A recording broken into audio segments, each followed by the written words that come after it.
Speaking ठीक थी, लेकिन ये इशू था कि मैं स्टैंड नहीं ले पाता था, अपने से कुछ बोल नहीं पाता था, थोड़ा इंट्रोवर्ट था। जो जेनजीज आ रहे हैं they are more into screen time and बैठ के चीज़ें आप नहीं सीख सकते हो। ऑल्सो सेकेंड थिंग मैम, कि किसी की WAT डायरेक्टली कॉपी मत करो। कि जब कोई और चेस्ट नंबर बोल रहा है तो आप उसके तरफ ध्यान से देखो और अपना सर हिलाओ, ऐसे नॉट करो, तो इन दैट केस वो एक थोड़ा सा ट्रस्ट बिल्डअप होता है कि हाँ मैं तेरी बात सुन रहा हूँ। तो जब आपके पास पॉइंट्स कलेक्ट हो जाएंगे और अब आप बोलने की कोशिश करोगे, तो वो तीन चार तो पक्का सुनेंगे। They are very confused and they are unable to write sometime how they should even take those negative words like murder हो गया, knife हो गया या कुछ और word इस तरह से negative आ गया. How they can really go ahead and किस तरह की experiences आपको हो रहे हैं इन चीज़ों में. Cracking Serious isn't just about the hard work, it's about practicing the right questions. Introducing Disha Publications' updated 6th edition Serious Combo, a powerful set of 4 books designed from real exam experiences. It brings together 38 chapter wise and topic wise solved serious papers covering mathematics, journal knowledge, and English from 2007 Phase 1 to 2025 Phase 2. These are the last 19 years of serious question papers, smartly divided into 25 maths chapters, 9 GK topics, and 11 English topics.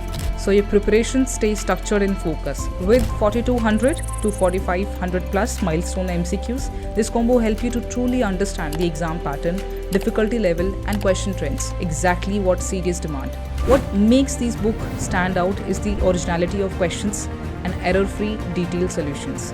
Every single question is explained step by step, ensuring complete concept clarity, no shortcuts, no confusion. Practice smart, learn deeply, practice confidently.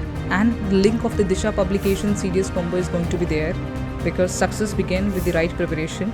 Coming back to our video. Hi everyone, welcome back to Defense Roger and I hope you're doing well. My name is Sheetal Yadav and this video is special for serious IMA candidates. Today we have Balaji who has secured rank 99 in serious IMA entry and it was his third attempt. In his first attempt for NDA, he got conference out.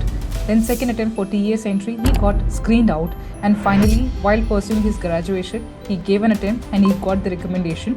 So therefore, this video becomes very important. People who are going for graduation plus entries, and he has a lot of different kind of hobbies, I believe, which is going to help a lot of candidates, especially mountaineering, skiing, rock climbing and trekking. So definitely you're going to learn a lot from this video because he has a very special way of sharing facts and the kind of experiences he shared. I'm sure you're going to learn a lot from this video. Without any further delay, let's get back to the video. Hi Balaji, welcome to the platform and I'm really very happy that you have joined me. It's just not SSP or IMA I want to discuss, but there are so many things that you have done in life, whether it's mountaineering, whether it's rock climbing, tracking and so many other things. So it's just not beneficial for aspirant who are going to watch, but I really want to learn those things from you. Thank you so much for joining me for this video. Thank you so much, ma'am, for being with me here, and I'm really enjoying here being with you, present in your platform. I've learned from lot from your platform, watched a lot of your videos, and I'll be happy to discuss my experience. Balaji will start with, something which everybody really wants to know. What kind of background you are coming? किस तरह का background रहा है? Are you from a military background या civilian background? And बचपन से लेके अब तक की grooming कैसी रही है? I mean, एक pressure रहा है या आपको inclination रहा है खुद की तरफ से कि आपको फौज की तरफ जाना है? Along with that, किस तरह की चीज़ों में आपने participate किया है? And graduation में आपने क्या चीज़ pursue करी? कितने आपने attempts दी और कौन से time में recommendation मिला? Okay, ma'am. So starting from my education thing, so I did my schooling from class 1 to 12. I did from OP Jindal School, Raigarh. मैं यहाँ रायगढ़ में ही रहता हूँ बचपन से. तो मैंने यहाँ रायगढ़ छत्तीसगढ़ में, तो मैंने यहाँ से अपनी स्कूलिंग करी. And in class 10th I studied maths and science, typical physics chemistry maths वाला बैकग्राउंड. एंड फौज की तरफ उतना इंक्लिनेशन नहीं था मैम. 12th में मेरे दोस्त NDA दे रहे थे, तो मैंने भी साथ में दिया. ऐसे ही सब दे रहे हैं तो मैं भी दे देता हूँ वैसा. Okay. एंड क्लियर हो गया था, बट उसमें कॉन्फ्रेंस आउट हो गया था मैम. उसके बाद इंक्लिनेशन धीरे धीरे स्टार्ट हुई मैम. मैं Okay. फिर TES एंट्री दिया था उसके नेक्स्ट ईयर 2021 में. उसमें थोड़ी इंक्लिनेशन थी बट कंप्लीट नहीं थी, बट और उसमें मैं स्क्रीन आउट हो गया था. And after that ma'am I did my graduation from CMI, Chennai mathematical institute. और वो प्योर मैथ्स में था, और वहाँ पे मतलब रिसर्च ओरिएंटेड चीजें होती हैं, तो मैं उसमें था।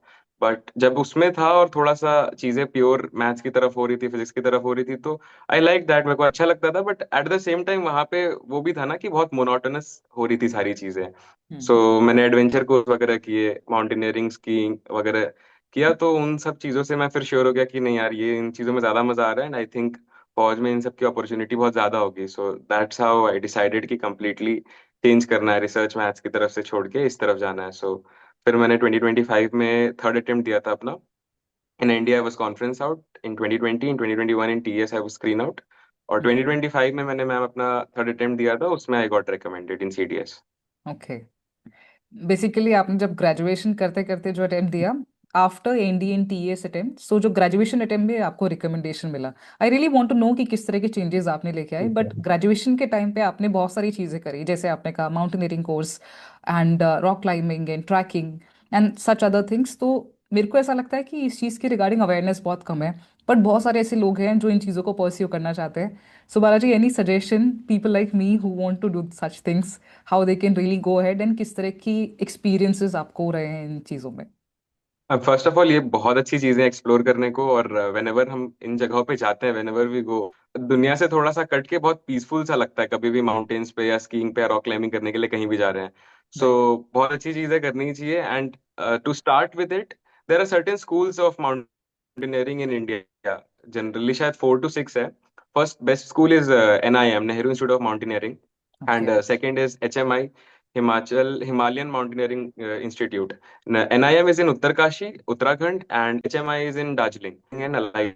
It's in Manali, Himachal Pradesh. Engineering and Allied Sports, it's in Dirang, Arunachal Pradesh. It's coordinated by all ex-army people.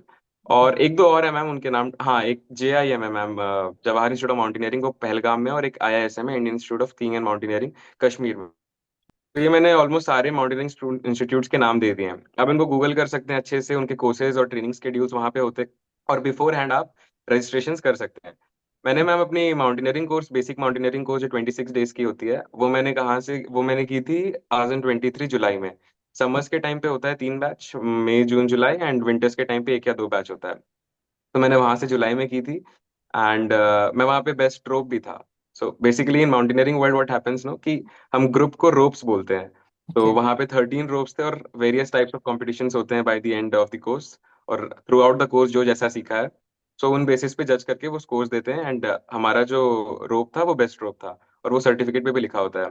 Okay. And IISM से मैम मैंने IISM कश्मीर में, गुलमर्ग में, वहां से मैंने किया था स्कीइंग कोर्स। और वो HAWS के जस्ट सामने है, जिसको पता नहीं है उसके लिए, कि HAWS is high altitude warfare school, वहां पे सोल्जर्स की ट्रेनिंग होती है फॉर माउंटेनियरिंग एंड ऑल। तो जस्ट उसके सामने ही है गुलमर्ग में। It's a very beautiful experience, बहुत मजा आता है, बहुत सीनिक चीजें होती हैं, बहुत कुछ सीखने को मिलता है, नया कल्चर होता है।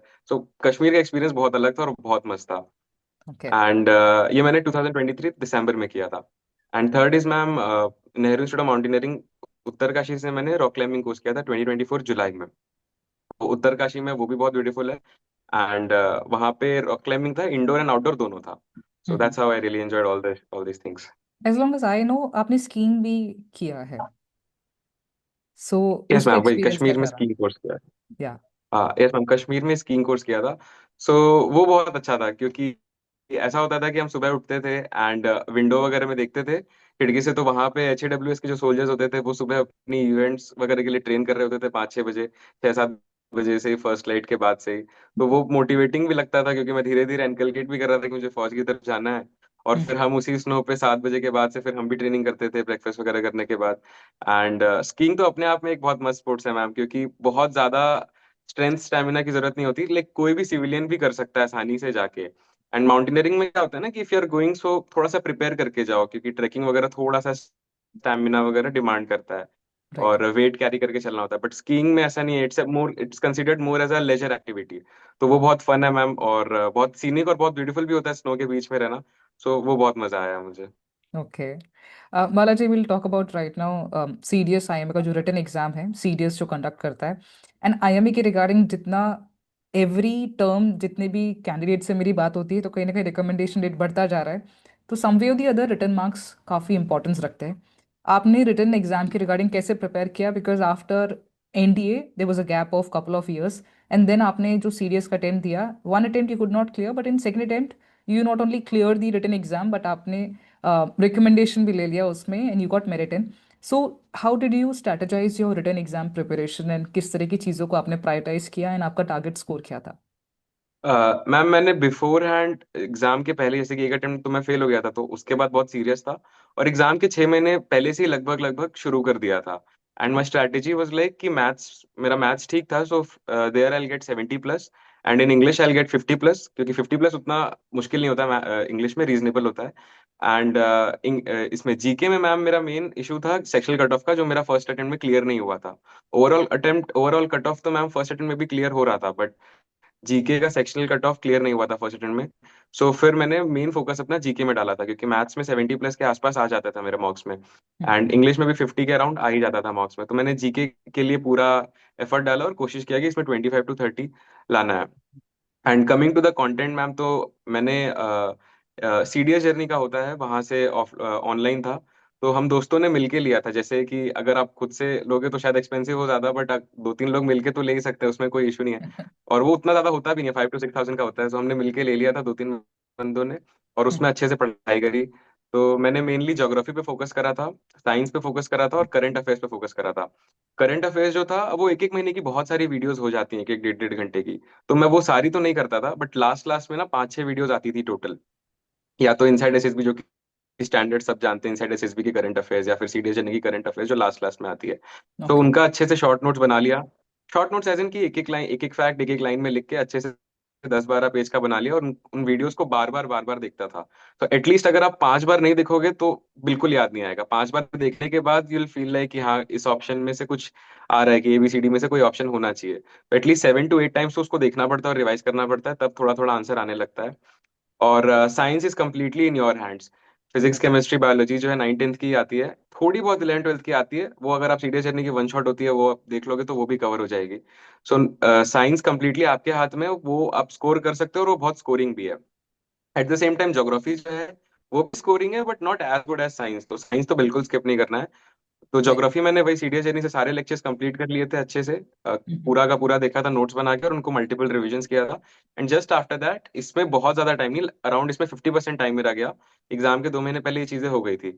उसके बाद मैंने फिर पीवाईक्यू सारे कंप्लीट किए अच्छे से. और पीवाईक्यूज भी मैम जैसे सारे होते नहीं है, क्योंकि आप पूरा पढ़ लो फिर भी अराउंड 40% 45% ही सॉल्व हो पाते हैं.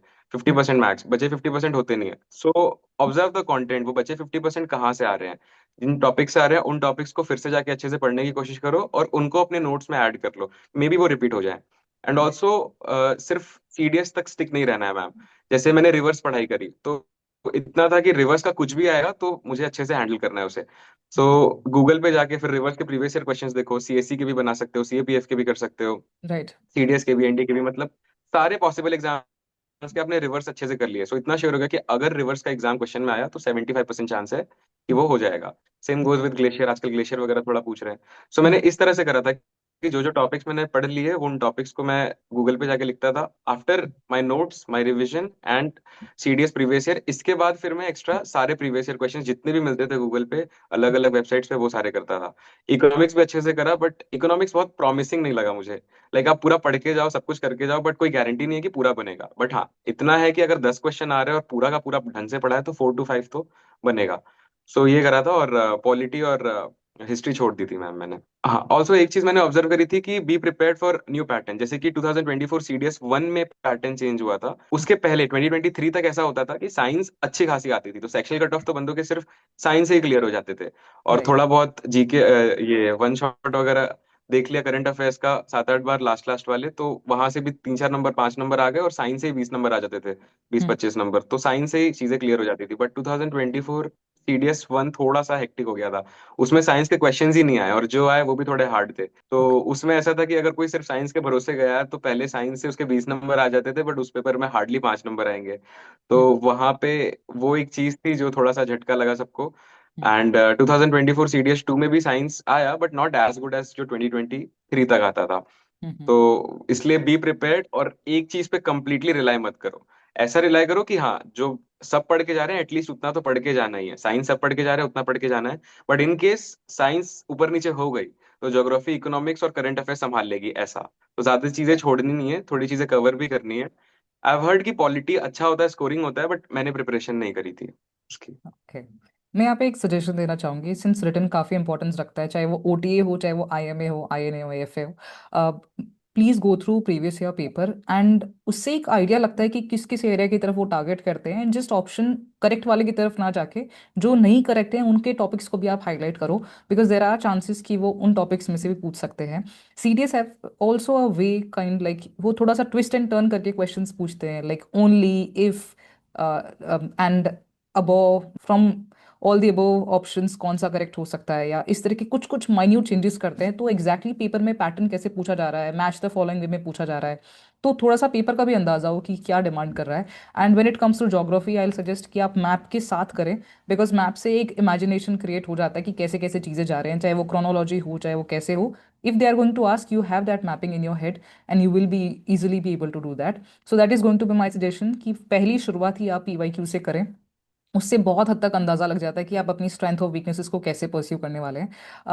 बालाजी, जब आप ग्रेजुएशन से पहले अटेम्प्ट दे रहे थे, as far as I know that it was an NDA attempt and TS attempt, and उसके अराउंड आपका एक माइंडसेट बहुत अलग होगा, एंड आफ्टर ग्रेजुएशन या ड्यूरिंग द ग्रेजुएशन जो आपने अटेम्प्ट दिया है, उसके अंदर एक माइंडसेट के अंदर एक शिफ्ट डेफिनेटली होगा। So in these couple of years exactly आपने किन एरियाज पे काम किया, एंड क्या माइंडसेट के अंदर चेंजेस लेके आए, because you are the same person who went to the SSP, got conference out and screen out, and after the graduation attempt, जो पहला ही attempt आप SSP का गए, you have got the recommendation. So somewhere the other you were prepared कि क्या SSP demand कर रहा है, तो एग्जैक्टली आपने किस तरह से चीज़ों पे काम किया। मैम, ट्वेल्थ के बाद जो मैं एनडीए और टीएस अटेम्प्ट के लिए गया था, एनडीए में तो कॉन्फ्रेंस आउट था और टीएस में स्क्रीन आउट। सो उस टाइम ऐसा था कि मैं थोड़ा सा इंट्रोवर्ट टाइप था। बहुत ज्यादा भी नहीं, बट डिसेंटली था कि अननोन लोगों से बात करने में थोड़ी दिक्कत, या फिर कुछ किसी से पूछा, या फिर 10 लोग ग्रुप में है तो वहां पे बोल्ड स्टैंड लेने में दिक्कत होती थी। तो इन चीजों में मुझे दिक्कत थी। स्पीकिंग ठीक थी, लेकिन ये इशू था कि मैं स्टैंड नहीं ले पाता था, अपने से कुछ बोल नहीं पाता था, थोड़ा इंट्रोवर्ट था, शाय टाइप्स था। सो इन माई सीडीएस अटेम्प्ट मैंने ये चीज स्पेसिफिकली चेंज करने की पूरी कोशिश करी कि जितना ज्यादा अननोन लोगों से हो सके उतना बात करने की कोशिश करो। एंड जैसे कि एक इंसिडेंस मैं आपको बताता हूँ। जैसे मैं एक बार ट्रैवल कर रहा था अपने कॉलेज चेन्नई, तो एयरप्लेन में था। सो उस टाइम पे मैंने ऐसे टास्क लिया कि अभी मैं जाके कुछ बात करूंगा मैम से, एयर होस्टेस मैम से, अबाउट वॉचिंग कॉकपिट ऐसा। हम्म। तो मैंने बहुत मुश्किल से, मतलब डर सा लग रहा था, बट मैंने चीजों को फ्रेम करा अपने मन में कि अच्छे से सेंटेंसेस को फ्रेम करा, और फिर जाके बोला कि ma'am, can I visit the cockpit once, I am really fascinated with aircraft, ऐसे करके अच्छे से बोला, रिक्वेस्ट करके। तो शी गॉट कन्विंस्ड, उन्होंने पायलट से बात करी और फिर मुझे देखने को मिला। तो इससे क्या हुआ ना कि कॉन्फिडेंस आया कि मैं बात कर सकता हूँ। फिर और भी 3-4 बार ऐसा किया, और भी बहुत सारी चीजें करी, जैसे व्लॉग्स वगैरह बनाए दोस्तों के साथ, ऐसे ही छोटा सा पॉडकास्ट टाइप से इंटरव्यू कर लिया किसी को, या फिर आपस में दोस्तों को रिकॉर्ड कर लिया, कहीं घूमने जा रहे हैं, कभी कॉलेज ट्रिप पे जा रहे हैं तो, या फिर माउंटेनियरिंग कोर्सेज में गए तो वहां पे अननोन लोगों से बात करना। वहां पे जो मनाली के लोकल दोस्त थे मेरे सारे, उनके साथ उनका कल्चर सीखना, उनसे घुलना मिलना। तो जितना ज्यादा अननोन लोगों से बात कर सकता था उतना ज्यादा किया, खुद से सामने से अप्रोच करके। कॉलेज में एंकरिंग भी की मैम, और I like to play guitar, तो उन सब में भी पार्ट लिया। सो इन सब से क्या हुआ ना कि अंदर से जो एक हेजिटेशन होता है किसी अननोन से बात करने का, ग्रुप में बोलने का, या फिर इंटरव्यूइंग ऑफिसर को अच्छे से एक्सप्रेस करने के लिए जो भी हेजिटेशन होने वाला था, उसमें बहुत ज्यादा हेल्प हुई, और वो चीजें काफी ज्यादा कम हो गई पहले से। तो ओके। एक मेन ये डिफरेंस था। और दूसरा मैम कि ट्वेल्थ के बाद जब एनडीए वाली चीजें थी तो मेरे पास एक्टिविटी लिस्ट कुछ था नहीं। And activity list as in की मैंने कुछ किया नहीं था, माउंटेनियरिंग स्कीइंग, ना ही मैं स्पोर्ट्स की तरफ इंक्लाइंड था बहुत ज्यादा। I was more into studies, maths वगैरह पढ़ता था, ओलंपियाड्स वगैरह करता था। सो वो सारी चीजें थी नहीं। तो ऐसा कुछ एलिमेंट था नहीं जो शो करे कि मैं फौज की तरफ इंटरेस्टेड हूँ। ना मैंने एनसीसी करी, इनफैक्ट कुछ भी नहीं करा, और ना ही पर्सनैलिटी उतनी ठीक थी कि मैं बोल्डली कुछ बात कर पाऊँ। सो इन माई कॉलेज डेज मैंने ये चीजें बहुत अच्छे से बिल्ड करी, not only to show the IO but also to develop myself in from inside. तो बहुत सारी एक्टिविटीज भी करी, स्पोर्ट्स भी खेला, थोड़ी बहुत रनिंग भी स्टार्ट करी, किक बॉक्सिंग भी थोड़ी बहुत स्टार्ट करी। सो ये सारी जो चीजें थी वो बहुत डिफरेंस लाई मेरी पर्सनैलिटी में, अलग अलग लोगों से मिलके, माइंडसेट समझ के, and basically how to talk people in sense of expressing myself, in sense of communicating myself well. Okay, actually I can sense that difference the way you are telling me कि किन किन चीज़ों के through आपने उन चीज़ों को inculcate किया, एंड आई थिंक इस तरह की एक्टिविटी इंपॉर्टेंट होती है। जस्ट आप बैठ के स्क्रीन टाइम के बेसिस पे आप चीज़ों को डेवलप नहीं कर सकते। I recently recorded a video with the president, and he said कि आज के टाइम के लोग ना, जो जेनजीज आ रहे हैं, they are more into screen time. And बैठ के चीज़ें आप नहीं सीख सकते हो, आप ह्यूमन बिहेवियर को नहीं एक्सपेरिमेंट कर सकते हो, तो इट्स इंपॉर्टेंट कि आप बाहर जाके चीज़ों लोगों से मिले। एंड कोविड के बाद ये चीज़ें ज़्यादा खराब हुई है मुझे जहाँ तक लगता है। तो आई थिंक आपने बिल्कुल ही उन चीज़ों को राइट ट्रैक में एनालाइज करके इम्प्लीमेंट किया है। Will talk about screening now, because screening after the graduation the attempt you went you got screen in. And really I want to know from your experience कि graduation वाली entry में और NDA वाली entry में कुछ screening के अंदर difference होता है कैंडिडेट्स के अंदर, या ज़्यादा कियोस ना होता हो, या फिश मार्केट के अराउंड। एंड क्या फैक्टर्स थे जिन्होंने आपको हेल्प किया स्क्रीनिंग होने पे?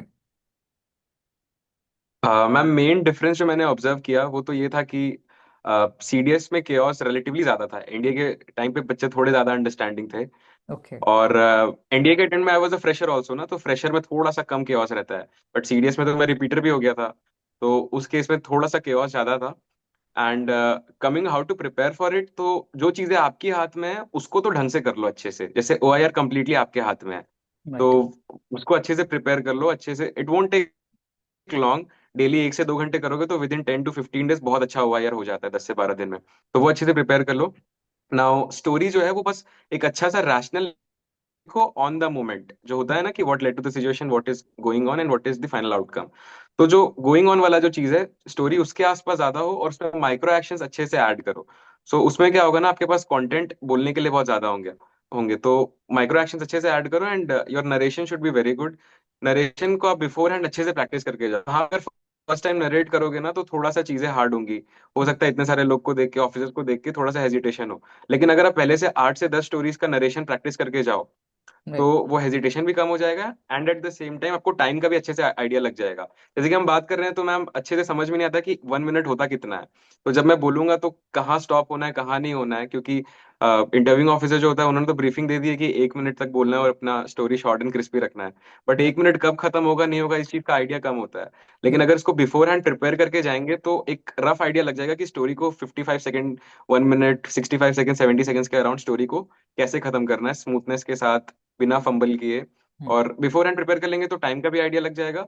And also take 1 minute complete, क्योंकि उसने आपको सामने से अपॉर्चुनिटी दी है मैम बोलने के लिए, इंटरव्यूइंग ऑफिसर ने या फिर जिस भी असेसर ने। तो अब सामने से अपॉर्चुनिटी दी है बोलने के लिए, आप किसी तरीके से स्टोरी को डर के 30, 35, 40 सेकंड्स में खत्म करके बैठ जाओगे तो वो एक अच्छा चीज शो नहीं करता। ये मैंने बहुत सारे एसएसएस के वीडियो में भी देखा है। सो कोशिश करो कि 50 सेकंड से तो ज्यादा लगे ही स्टोरी खत्म करने में। और इतना भी नहीं कि 1 मिनट तक आपकी स्टोरी 40% या 30% या 50% ही खत्म हुई है। इतना कि 50 सेकंड से 70 सेकंड्स के बीच में आइडियली आपकी सारी स्टोरीज जो आपने प्रैक्टिस करी है वो खत्म हो रही है, एकदम स्मूथ एंड ईज के साथ, स्टोरी को थोड़ा क्रिस्पी रख के। तो बिफोर हैंड प्रैक्टिस करके जा सकते हो, ओआईआर अच्छे से कर सकते हो। And when it comes to GD ma'am, तो जीडी में सबसे पहले क्या होता है, जैसे सपोज चेस्ट नंबर 1 से लेके 14 तक का ग्रुप है। और अगर आप 1 से लेके 5 के बीच में हो, सो ठीक है। अगर आप 4 हो या 5 हो या 3 हो, तो इन दैट केस आप अपनी स्टोरी दिमाग में सोचते रहो बार बार बार बार, क्योंकि आपको नरेट करना है। राइट। और लेकिन अगर आप 6 से 10 के बीच में हो, सो इन दैट केस 1 से लेके 5 की स्टोरी आप सुन लो, पहले के शुरू के 3 4 बंदों की स्टोरी आप सुन लो, उसके बाद इन चीजों को सोचो कि अपने मन में कि कैसे नरेट करना है, उन चीजों को फ्रेम करो। और अगर आप लास्ट में हो अराउंड 11 से 14 के बीच में, तब तो शुरू से 1 से लेके 9 तक तो बहुत सारे लोगों की स्टोरी सुनो। एंड देन उसके बाद अपनी स्टोरीज को रिवाइज करो टू स्पीक वेल। इससे क्या होगा कि आपको आइडिया लग जाएगा कि ग्रुप के मेजोरिटी बंदों की थीम किस तरफ है। और जब आप स्टोरी लिखोगे तो कोशिश करना कि कुछ बहुत आउटस्टैंडिंग एकदम आउटलायर टाइप का थीम नहीं रखना है। कुछ कॉमन थीम जो मेजोरिटी लोगों के दिमाग में आ सकता है वैसे टाइप की थीम रखनी है। सो इन दैट केस क्या होगा ना कि मेजोरिटी चेस्ट नंबर्स की स्टोरीज आपसे अलाइन करेगी। तो जब आपने स्टोरी सुनी तो उन बंदों के चेस्ट नंबर भी थोड़ा सा दिमाग में रख लो कि इन्होंने इन्होंने सेम थीम पे बोला है, या फिर इन लोगों की थीम अलाइन कर रही है। तो ये चीज ना जीडी में बहुत ज्यादा हेल्प करेगी। फिर जब सबसे पहले सबका नरेशन खत्म होगा और ग्रुप डिस्कशन स्टार्ट होगा, तो जैसे ही ग्रुप डिस्कशन स्टार्ट होगा सब लोग बहुत ज्यादा पैनिक करेंगे, चिल्लाएंगे, बोलने को कम मिलेगा। लेकिन शुरू के 30 सेकंड 1 मिनट तक वो थीम ही डिसाइड कर रहे होंगे, 1.5 मिनट तक। तो अगर आप उसमें बोल पाओ स्टेप इन करके कि ये थीम रखते हैं, तो दैट्स वेल एंड गुड, जो मेजोरिटी का है। बट अगर नहीं भी बोल पाओ तो आफ्टर 1.5 मिनट्स, जब तक लोग थीम पे बहुत ज्यादा टाइम एग्जर्ट कर चुके होंगे, तब आप जीडी में एंटर कर सकते हो ये बात बोल के कि जेंटलमैन मेरा थीम ये है और चेस्ट नंबर 3 5 7 ऑन सो का भी थीम ये है। सो मेजोरिटी ऑफ द ग्रुप ये थीम से एग्री कर रहा है, तो हम लोग को ये थीम फाइनल करके आगे बढ़ना चाहिए एक्शंस की राइट। तरफ। तो ये एक अच्छी लीड है जिससे आप एंटर कर सकते हो जीडी में। उसके बाद एक्शंस भी साथ साथ ही ऐड कर दो बोलते बने तो। बोलते नहीं भी बनता है इन केस, तो लोग एक्शंस ऐड कर रहे होंगे, उस पर एक स्ट्रक्चर प्रोवाइड करो एंड कर सकते हैं। एंड एक्शन जब कंप्लीट हो जाए तो फिर टाइम खत्म भी हो रहा होगा तो उसको एक फिनिश करने के लिए वापस आके एक अच्छा सा लाइन ऐड करने के लिए वो भी आप बोलने की कोशिश कर सकते हो कि समर अप करने के लिए कि हमने ऐसा करा तो उसका कंक्लूजन ये है, this the final outcome. Right. तो ये कुछ चीजें आप फॉलो कर सकते हो जीडी में भी। एक्चुअली आपने सारे पॉइंट्स को कवर कर दिया है, whether it's O I R, whether it's group discussion और पीपी एंड डीटी हो गया, सब चीज़ें नरेशन हो गया, you have almost covered all sort of points. We now I would like to discuss about psych, because psych के अंदर कहीं ना कहीं मैं बालाजी जो एक इन जनरल बच्चों का डाउट रहता है whether it's about टीएटी लिखना कैसे है, क्योंकि हम काफ़ी हद तक लोगों की स्टोरीज देखते हैं तो they try to replicate your recommended candidate story and उसी के अराउंड स्टोरी लिखने की कोशिश करते हैं, and I think that is something wrong, क्योंकि वो उस इंसान ने अपनी साइक और अपने एक्सपीरियंस के बेसिस पे लिखा है। आप क्या की सजेशन देना चाहोगे when it comes to TAT, because story writing is important, and किस तरह से आप स्टोरी को एंड कर रहे हो, ending is also important, so how you use to put actions in that? Ma'am सबसे पहले तो टैट के लिए, साइक का जो फर्स्ट टेस्ट था टैट के लिए, उसमें मैंने ऐसे करा था कि मैंने किसी को कॉपी करने की कोशिश नहीं करी डायरेक्टली, इनडायरेक्टली थोड़ा बहुत, आई टेल यू हाउ। तो बेसिकली ना एक ऐसा होना चाहिए कि द वे आई फॉलोड कि मेरी स्टोरीज पढ़ने के बाद किसी को आइडिया लग जाए कि मैं किस तरह का इंसान हूँ या फिर मेरी आईक्यू किस तरह की हो सकती है। राइट। एंड मैंने बहुत सारे एसएसएस की वीडियोस देखी थी, एंड रिकमेंडेड कैंडिडेट्स की वीडियो कम देखी थी बट एसएसएस की ज्यादा देखी थी, एंड अमंग देमसेल्व्स इटसेल्फ थोड़ा बहुत कॉन्ट्रडिक्शन आ रहा था, तो मैं बहुत कंफ्यूज हो जाता था कि किसको फॉलो करूं किसको नहीं करूं। क्योंकि कुछ कहते हैं कि हाई लेवल स्टोरीज बनाओ, एक बीडीओ ऑफिसर या ये ऑफिसर आईएएस ऑफिसर या डीजी कलेक्ट, कुछ ना कुछ इस तरह की चीजें बोलते रहते थे। And some people used to say कि थोड़े लाइवली स्टोरीज लिखो अपने पर्सनल लाइफ से रिलेटेड, तो आई वाज बिट कंफ्यूज। तो इसके चक्कर में मेरी स्टोरी बहुत ज्यादा मेसअप होती थी। But at the and in last 2 weeks I decided कि मैं अपना पर्सनल चीजों को ज्यादा लिखूंगा जो मेरे एक्सपीरियंसेस में है, क्योंकि इट्स इजी टू राइट ना, क्योंकि अगर मैं बार बार हाई लेवल स्टोरीज लिखने की कोशिश कर रहा हूँ तो देयर इज स्लाइट चांस कि मैं बहुत बार नहीं लिख पाऊँ, हर बार एक हाई लेवल आइडिया नहीं आ पाता है। लेकिन अगर मैं खुद से रिलेट करके लिख रहा हूँ तो बहुत हाई चांस है कि मेजोरिटी स्टोरीज में आइडिया आ जाएगा, और अगर इतनी प्रैक्टिस करिए तो 2-3 स्टोरीज हाई लेवल हो भी जाएंगी, तो वो भी एक अच्छी चीज है। So the way I use to write stories was, ma'am for example जैसे कि एक पेड़ पे 2 बंदे बैठे हुए हैं ऊपर, तो वो नीचे देख रहे हैं। अब जंगल में 2 बंदे हैं, तो बहुत सारे उस केसेस में मैंने देखा है कि कोई शेर क्रॉस कर रहा था या कुछ हो रहा था तो इन चीजों को इंट्रोड्यूस कर दिया, बट वो उतने ज्यादा डरे हुए भी नहीं थे। और अगर नहीं है, हल्का फुल्का है, तो शायद वो थोड़ा सा इग्नोर कर सकते हैं नेगेटिव चीजों को थोड़ा सा एडजस्ट करके। तो उसमें मैंने सिंपल सा लिखा था कि वो स्कूल कॉलेज जाता है और कॉलेज के बाद उसको ट्रेकिंग वगैरह का थोड़ा सा शौक है, उसके घर के पास एक छोटा सा ट्रैक था 4 घंटे का। सो वो डिसाइड करता है कि एक छुट्टी के दिन, संडे के दिन, वो अपने दोस्त को बुलाएगा और साथ में उसके साथ ट्रेकिंग पे जाएगा। सुबह जल्दी निकल जाते हैं वो टाइम से, वहां पे पहुंचते हैं, एंड एक छोटा सा पेड़ भी जैसा दिख रहा होता है तो वो उस पे चढ़ जाते हैं। फिर वहां पे अच्छे से ब्यूटी को प्रेस करा कि बादलों को देख के वो खुश हो रहा है, उसे फोटोग्राफी का शौक है तो अपने फोन से फोटोग्राफ्स खींच रहा है अलग अलग चीजों की। वहां पे पेड़ पे कुछ छोटे छोटे इंसेक्ट्स हैं या फिर वहां से जो भी व्यू अच्छा सा आ रहा है उन चीजों को कैप्चर कर रहा है, और अपने दोस्त के साथ सारी चाइल्डहुड मेमोरीज जो भी हैं उन्होंने साथ में स्पेंड करा है उनको अच्छे से डिस्कस कर रहा है, एकदम एक हैप्पी पीसफुल टाइप सा है, दोस्त के साथ टाइम स्पेंड कर रहा है। And finally they both come back, और उसके बाद उन फोटोज को थोड़ा एडिट करता है, दोस्त को भेजता है, सोशल मीडिया पे अपलोड करता है, और एक छोटी सी डायरी एंट्री लिखता है, और that's how he captured his beautiful day. तो इस तरह से स्टोरी को एक अच्छा फिनिशिंग टच देके फिनिश कर दिया। तो लाइक मेरी स्टोरीज बहुत ज्यादा लाइवली टाइप्स इस तरीके से थी जो दिखाए कि मुझे क्या क्या चीजें पसंद है।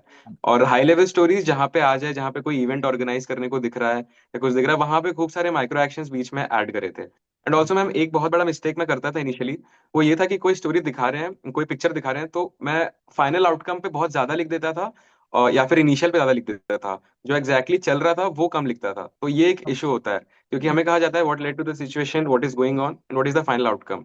तो व्हाट इज गोइंग ऑन में एटलीस्ट 5 to 6 लाइंस होने चाहिए। What led to the situation थोड़ा कम हो चलेगा, 2 से 3 लाइन ठीक है, कि उसमें थॉट एंड इमोशन होने चाहिए कि क्या मोटिवेट किया आपको वो एक्शन लेने के लिए।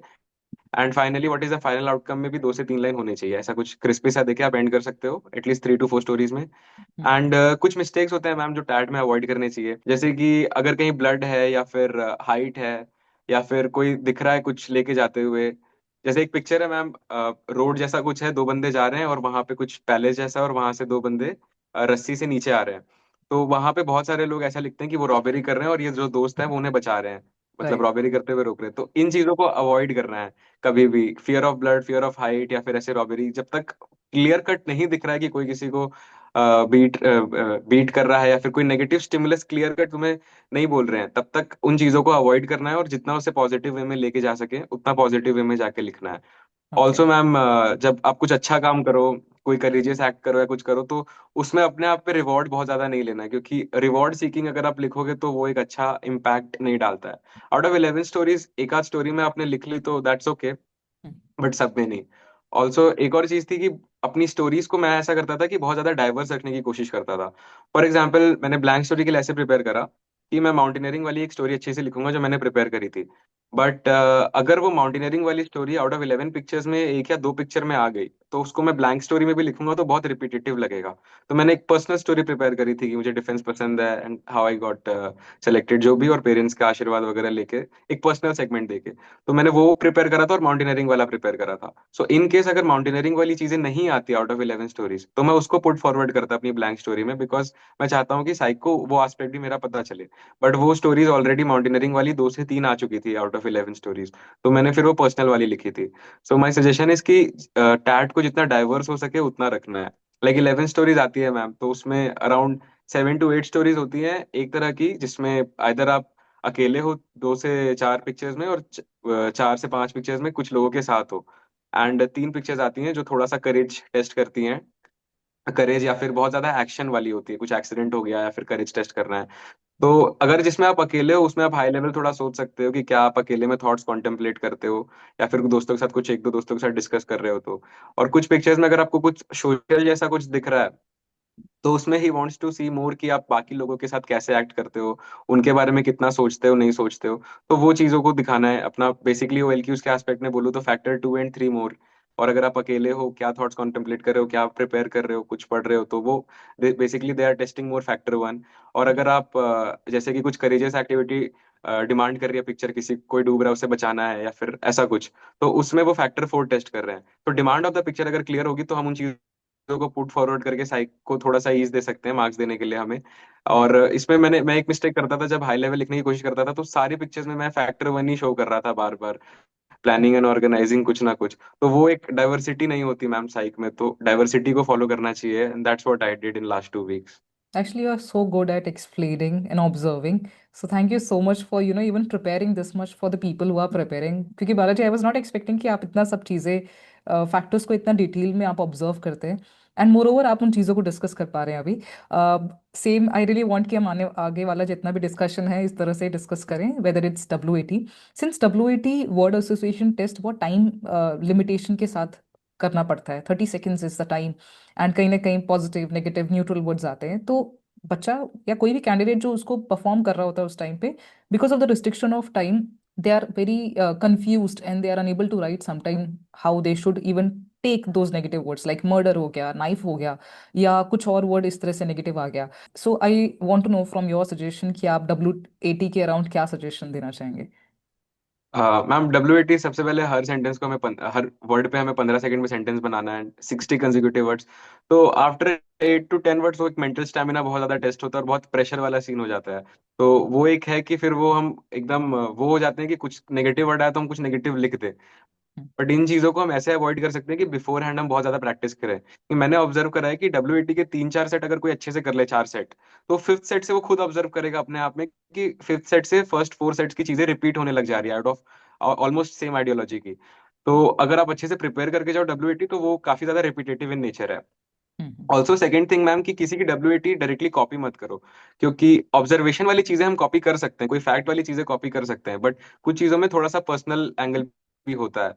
तो जैसे कि मैम, अगर आप कुछ चीजों से इंटरेस्टेड हो, आपको जैसे गिटार बजाना पसंद है या फिर पर्सनली एडवेंचर वगैरह करना पसंद है, माउंटेनिंग वगैरह करना पसंद है, तो जब वो सारे वर्ड्स आएंगे तो आप अपने एक्सपीरियंसेस को पुट फॉरवर्ड करोगे, और वो एक बहुत अच्छी चीज है। कि मैंने किसी असेसर का वीडियो देखा था, उसमें ऐसा था कि मेजर एरियाज जो अपने होते हैं, जो जो हम्म। हमने कर रखा है हमारे PIQ से रिलेटेड है, राइट। उनसे जितने ज्यादा वर्ड्स के सेंटेंसेस मैच करेंगे हमारे मार्क्स उतने ज्यादा होते हैं।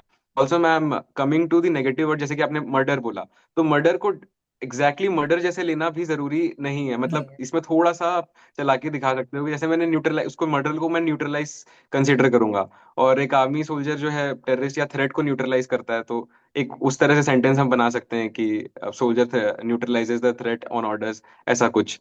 तो एज सच डायरेक्ट मर्डर को भी अवॉइड कर सकते हैं, उसके सिनोनिम्स न्यूट्रलाइज या ऐसा कुछ यूज करके। And knife ma'am, knife self defence के लिए यूज कर सकते हैं, या फिर वेजिटेबल्स कट करने के लिए भी यूज कर सकते हैं। So right. उस वे में। And also when negative words come, तो हम हमारे लाइफ में बहुत सारी चीजें हो रही होती हैं जो जहाँ पे हम खुद कुछ नेगेटिव चीजों में इन्वॉल्व हो सकते हैं, या फिर हो सकता है कि हमारे सराउंडिंग्स की वजह से, अगर हम इन्वॉल्व नहीं भी है तो हमारे सराउंडिंग्स की वजह से हम नेगेटिव चीजों में इन्वॉल्व है। तो ओके। अगर आप प्रिपेयर नहीं करके जाओगे बिफोर हैंड, तो वहां पे आफ्टर 10-15 वर्ड्स प्रेशर इतना ज्यादा हो जाएगा कि you are force to write. 15 second time निकल रहा है, you are force to write कि आप वो लिख ही दोगे एट द एंड। हम्म। तो in in that case beforehand prepare करके जाओ, तो उसमें क्या होगा, जब वर्ड्स रिपीटेटिव होंगे तो वो चीज हैंडल होगी, और आप नेगेटिव चीजों को अवॉइड करने की भी आपको प्रैक्टिस हो जाएगी। जैसे हमेशा नेगेटिव वर्ड है तो उसमें कुछ नेगेटिव लिखना नहीं है, कुछ ओके। पॉजिटिव या उसका एक पॉजिटिव एंगल देना, या फिर नेगेटिव को न्यूट्रलाइज करने के लिए नेगेटिव नेगेटिव पॉजिटिव हो जाए, तो उस वे में अपन सोच सकते हैं ma'am. Okay. What about SRT? Because यहाँ पे हर सिचुएशन पे आपको बहुत इम्पल्सिवली रिएक्ट करने की जरूरत नहीं है। तो मुझे जानना है कि आप एसआरटी के अराउंड क्या स्ट्रैटेजी रखते थे और आप उसको कैसे परफॉर्म करते थे? Ma'am at the same time just like वैट, एसआरटी जो है वो भी रिपीटेटिव इन नेचर है। आप 4 सेट कर लोगे तो फिफ्थ सेट से चीजें रिपीट होने लग जाती हैं। सो हम्म। एसआरटी में कुछ चीजों का ध्यान रखना है कि हमेशा ओवर रिएक्ट करने की जरूरत नहीं है। For hmm. Example, you are going with your dad और योर मदर और योर सिस्टर, आप हम्म। अकेले एक रोड पे जा रहे हो, अंधेरा, एंड सडनली कुछ लोग परेशान करते हैं। तो मतलब ये नहीं कि वो गलत चीज के लिए परेशान कर रहे हो या उन्हें रॉबरी करनी है, जो भी हो सकता है, कोई भी हो, कुछ भी हो, कोई ड्रंक हो, कैसे भी परेशान कर सकता है मैम। तो हम्म। ऐसा जरूरी नहीं है कि फिर उस वहां पे फाइट चालू कर दिया है, फिर ऐसा कुछ। यू कैन बी काम कि ठीक है, उसने उससे बात करा, उसे साइड करा, और फिर वो अपने घर चला गया पीसफुली। आप अज्यूम मत करो अपने अगेंस्ट नेगेटिव चीजों को। राइट। ऑल्सो मैम एसआरटी में कुछ प्लेसेस पे कंसिस्टेंसी टेस्ट होती है। फॉर एग्जाम्पल अराउंड 10-12 एसआरटी में उसने कुछ स्नेक रिलेटेड चीज पूछी, वहां पे आपने करेजियस दिखा दिया खुद को। तो हम्म। अराउंड 30th एसआरटी वो फिर से स्नेक वाली चीजें पूछ सकते हैं, या फिर से करेज टेस्ट कर सकते हैं। तो वहां पे अगर कंसिस्टेंट नहीं रहोगे तो वो एक दिक्कत सी बात है। तो अगर आप बिफोर हैंड प्रिपेयर करके जाओगे तो आप कंसिस्टेंट रहोगे।